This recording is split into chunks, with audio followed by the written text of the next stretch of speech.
പ്രചരണം അവസാന ലാപ്പിലേക്ക് കടന്നതോടെ ആവേശവും വർദ്ധിച്ചു. ത്രികോണ പോരാട്ടവും ഇടതു വലത് പോരാട്ടവും ഒരേ മുന്നണിക്കുള്ളിൽ നിന്നുള്ള നേർക്കുനേർ പോരാട്ടവും ജില്ലയിൽ അരങ്ങേറുന്നുണ്ട്. അവസാന ലാപ്പിൽ വീടുകളിലെത്തി വോട്ടുറപ്പിക്കുന്ന തിരക്കിലാണ് സ്ഥാനാർത്ഥികൾ. കാലാവസ്ഥ അനുകൂലമായത് പ്രചരണത്തിന് അനുകൂല ഘടകമാണ്.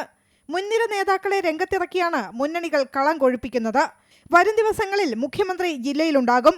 CPM സംസ്ഥാന സെക്രട്ടറി MV ഗോവിന്ദൻ, CPI സംസ്ഥാന സെക്രട്ടറി ബിനോയ് വിശ്വം, A വിജയരാഘവൻ തുടങ്ങിയവർ വിവിധ പരിപാടികളിൽ പങ്കെടുത്തു. UDFന്റെ തെരഞ്ഞെടുപ്പ് പ്രവർത്തനങ്ങൾക്ക് ചുക്കാൻ പിടിക്കുന്നത് ആലപ്പുഴ MPയും AICC ജനറൽ സെക്രട്ടറിയുമായ KC വേണുഗോപാലാണ്. KPCC president advocate Sunny Joseph, പ്രതിപക്ഷ നേതാവ് VD സതീശൻ, രമേശ് ചെന്നിത്തല അടക്കമുള്ളവർ രംഗത്തിറങ്ങി. രാജീവ് ചന്ദ്രശേഖറും തുഷാർ വെള്ളാപ്പള്ളിയുമാണ് NDAയ്ക്ക് വേണ്ടി പ്രചരണത്തിനിറങ്ങുന്നവരിൽ പ്രമുഖർ. തെരഞ്ഞെടുപ്പ് കണക്കുകൾ പരിശോധിച്ചാൽ സ്ഥാനാർത്ഥി പട്ടികയിലും വോട്ടർ പട്ടികയിലും സ്ത്രീകളാണ് മുന്നിൽ. ജില്ലയിൽ ആകെയുള്ള 18.02 ലക്ഷം വോട്ടർമാരിൽ 96,000-ലധികം പേർ വനിതകളാണ്. 5,395 സ്ഥാനാർത്ഥികളിൽ 2,947 പേരും വനിതകളാണ്.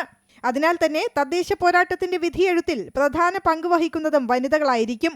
അങ്ങനെ നോക്കിയാൽ ഇക്കുറി വനിതകൾക്കിടയിലെ പോരാട്ടവേദിയായി ആലപ്പുഴ ജില്ല മാറുമെന്നുറപ്പ്. അമൃത ന്യൂസ്, ആലപ്പുഴ.